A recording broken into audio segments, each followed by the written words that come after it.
তুমি দিনের শুরুতে হয়তো এমনটি ভাবো যে আমি যদি সুযোগ পেতাম তাহলে তার মতো হতাম। ঠিক দিনের একটু পরে দুপুরবেলা হয়তোবা তোমার মনটা ভেঙে যায়। তুমি হয়তোবা ভাবো ঠিক আজ না, পরদিন থেকে কোনো কিছু ভালো করে স্টার্ট করবো। আর রাতের বেলা তো তোমার স্বপ্ন একেবারেই মরে যায়। কিন্তু আমি তোমাকে যে কথাটি বলতে চাই, দেখো, স্বপ্ন তো সবাই দেখে, কিন্তু ব্যর্থ হয় একটি কারণে, স্বপ্নকে লালন করতে পারে না।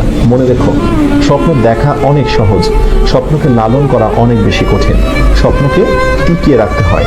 একটি ফুল গাছে যেমন পানি না দিলে ফুল গাছ থেকে ভালো কোনো ফুল পাওয়া যায় না, ফুল গাছটা নিস্তেজ এবং মারা যায়, স্বপ্ন ঠিক তেমন। স্বপ্নেরও প্রাণ রয়েছে। স্বপ্নকে বাঁচিয়ে রাখতে হবে প্রচেষ্টা, আন্তরিকতা এবং ভালোবাসা দিয়ে।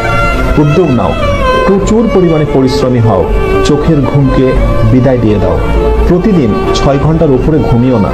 খুব কাজ ছাড়া অকাজে গোসিপিং করো না। নিজেকে নিয়ে একটু সময় দাও। ফাঁকা সময় পেলে একটু নিজেকে সময় দাও। নিজেকে নিয়ে চিন্তা করো, আনন্দে গা ভাসিয়ে দিও না। সফল হবার জন্য প্রচুর পরিমাণে ডেডিকেশন প্রয়োজন। মনে রেখো, যারা সাফল্যের একেবারে উচ্চ অবস্থানে অবস্থান করছে, অথবা সেই স্বপ্নের মেডিকেল, ভার্সিটি, ইঞ্জিনিয়ারিং কোনো প্রতিষ্ঠানে যারা আজকে টপ র্যাঙ্কিং অবস্থান করছে, নিঃসন্দেহে তারা অনেক বেশি পরিশ্রমী ছিল। তুমি কি আমাকে একটা উপমা দেখাতে পারবে, এমন কোন স্টুডেন্টের নমুনা দেখাতে পারবে যে পরিশ্রম করেনি কিন্তু প্রচুর ভালো রেজাল্ট করেছে এবং সে অ্যাডমিশন টেস্টে বেস্ট একটা রেকর্ড করেছে? Never, impossible. সুতরাং কথা একটাই, প্রচুর পরিশ্রমী হতে হবে।